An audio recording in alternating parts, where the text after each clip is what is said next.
ஹல்லேலூயா ஸ்தோத்திரம். கடவுள் நம்மை ஆசீர்வதிப்பாராக. தினமும் நடக்கும் சம்பவங்கள். இன்று ஒரு பெரியவங்களை பார்த்தேன். அவங்களோட உட்கார்ந்தோம்னா கடவுளுக்கு பயந்த மனுஷன், நியாயமாக பேசுவார், நீதியாக பேசுவார், எல்லா தரப்பையும் எடுத்து பேசுவார். கடவுள் இல்லைன்னு ஏன் அவங்க சொல்கிறாங்க அப்படின்னு எடுத்தாலும் அதுக்கும் விளக்கம் கொடுப்பார். இஸ்லாமியர்கள் பற்றி கேட்டாலும் ஏழைங்க ஏன் இன்னும் கஷ்டப்படுறாங்கன்னு சொல்லி விளக்கம் கொடுப்பார். இந்துக்களை பற்றி கேட்டாலும் ஏன் இன்னும் கஷ்டப்படுறாங்கன்னு சொல்லி விளக்கம் கொடுப்பார். ஏன் நம்ம கிறிஸ்டினை பற்றி கேட்டாலும் 1000 விளக்கங்களை கொடுத்து அவர்கிட்ட பேசினா ஒரு சினிமா பார்த்த ஒரு சந்தோஷம், ஒரு பெரிய புக்கை படித்த ஒரு சந்தோஷம், ஒரு குருவுக்கு கீழே இருந்து அறிவுரை கேட்ட சந்தோஷம் கிடைக்கும்.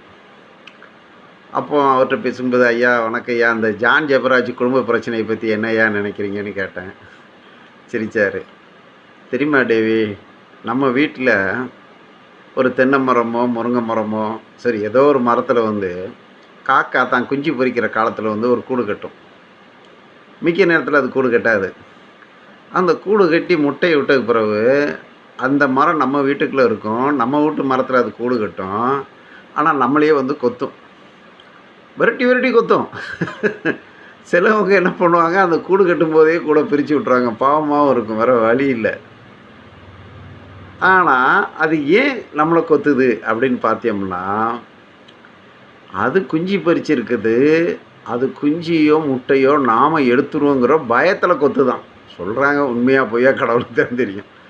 ஆமாம், நினச்சி பார்த்தோம்னா கொஞ்ச நாள் கழிச்சு அந்த காக்கா குஞ்சு பறித்து பறந்துச்சுன்னா அப்புறம் கொத்தையும் செய்யாது, ஒன்றும் செய்யாது, பாட்டுக்கு நார்மலாகிடுது. அதே மாதிரி நாய்களை பாருங்கள், ரொம்ப நன்றியுள்ள விசுவாசம்.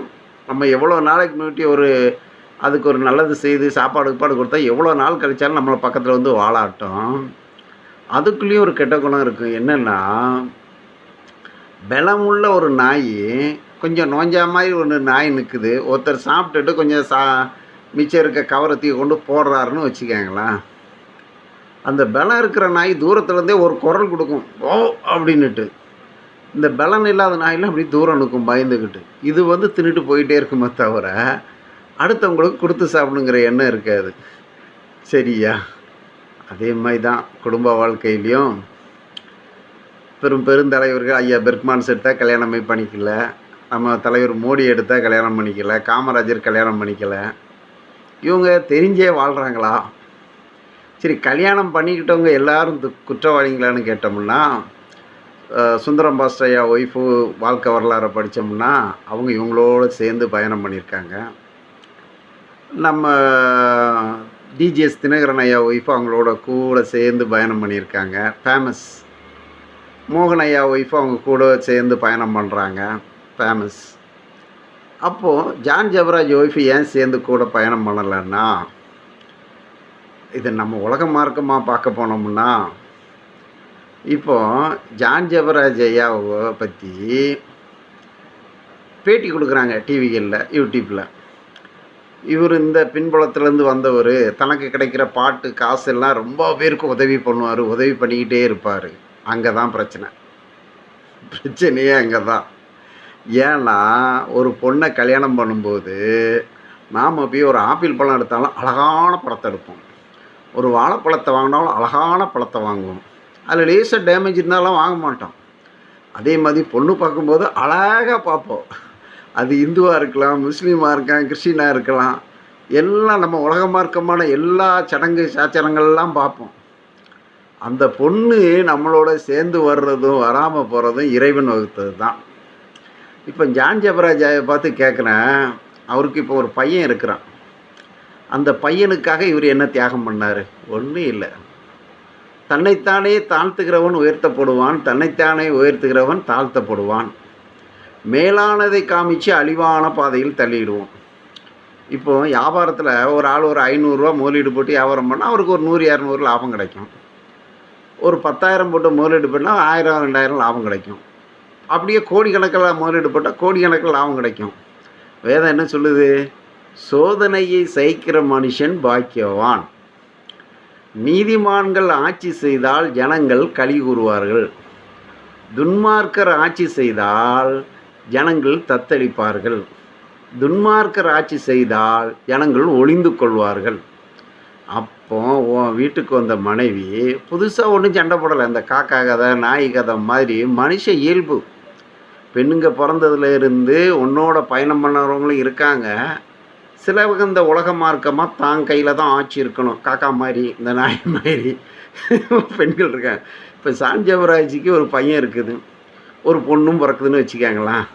20 வருஷம் கழித்து இவர் ஜான் ஜெபராஜ் மாதிரி ஒரு ஆளுக்கு ஜான் ஜெபராஜ் தான் பொண்ணை கல்யாணம் பண்ணி கொடுப்பாருன்னா கொடுக்க மாட்டார். ஏன்னா இவருக்கு அனுபவம் ஆகிடும். ஆஹா, நம்ம பொண்ணோட கேரக்டர் வேறு, அந்த பையனோட கேரக்டர் வேறு, இது ஒத்து வராதுன்னு கொடுக்க மாட்டோம் பாரு. ஆனால் ஜான் ஜெபராஜ் இப்போ கல்யாணம் பண்ணிக்கிறது ஒரு ஃபேஷன். அழகான பொண்ணை பார்த்தாரு, கல்யாணம் பண்ணிக்கிட்டாரு, அக்ரிமெண்ட்டில் கையெழுத்து போட்டார். நீ அடித்தாலும் உதைச்சாலும் உன்னோட இருப்பேன். இப்போ வாங்க மாட்டேன்னா என்ன அர்த்தம்? இவர் தர்மம் பண்ண போகும்போதும் அந்த அம்மாக்கிட்ட கேட்டு பண்ணாரா? இல்லையே. கேட்டு பண்ணாதான் பிரச்சனை. ஏன்னா எல்லா பெண்களுமே விதவிதமாக இருக்கிறாங்களாம். இதை கடவுள் மறுப்பாளர் சொல்கிறாரு. 100 வகையான பெண்கள் இருக்காங்க, அவங்களுக்கு குணாதிசயங்கள் இப்படி இருக்கும், அந்த குணாதிசயங்களை பேலன்ஸ் பண்ணி தான் நம்ம போகணும், இப்படி தான் பேலன்ஸ் பண்ணணும். வேதமாக தானே சொல்லுது. மனைவி ரட்சிக்கப்பட்டு கணவன் ரட்சிக்கப்படாமல் இருந்தால், கணவன் ரட்சிக்கப்பட்டு மனைவி ரட்சிக்கப்படாமல் இருந்தால், ரட்சிக்கப்பட்டவன் ரட்சிப்புக்குள் நடந்து கொள்ள வேண்டும். இதை பெருசே படுத்தக்கூடாது. அது உன்னுடைய குழந்தை, உன்னுடைய மனைவி இல்லை, உன்னுடைய குழந்தை. அது தப்பு பண்ணலாம், சண்டை போடலாம், அசிங்கப்படுத்தலாம். குழந்தைய தூக்கி வச்சா முன்னாடி பேலும் மோளும் எல்லாத்தையும் கலந்து தான் நம்ம சமாளிக்கிறோம். அப்படி தான் இதில் மனைவியை தண்டிக்கிறீங்க, உங்கள் பொண்ணை தண்டிக்க முடியுமா? 20 வருஷம் கழிச்சு 25 வருஷம் கழிச்சு இந்த மாதிரி ஒரு பொண்ணுக்கு உங்களை மாதிரி ஒரு ஜான் ஜெபராஜ் கல்யாணம் பண்ணி கொடுப்பீங்கன்னா கொடுக்க மாட்டீங்க. ஏன்னா உங்கள் குணாதிசயம் வர அவங்க குணாதிசயம் வரும். கல்யாணம் முடிஞ்சு போச்சு. மனிதன் இறைவன் இணைத்ததை மனிதன் பிரிக்காதிருக்க கடவன். அவ்வளோதான் வாழ்க்கை. இதுதான். நுகத்தடி சுமந்து தான் ஆகணும். நுகத்தடியை யார் உடைச்சி போடுவார்? தேவன் தாமே உடைச்சி போடுவார். இது நுகத்தடி. நுகத்தடியை சுமங்க.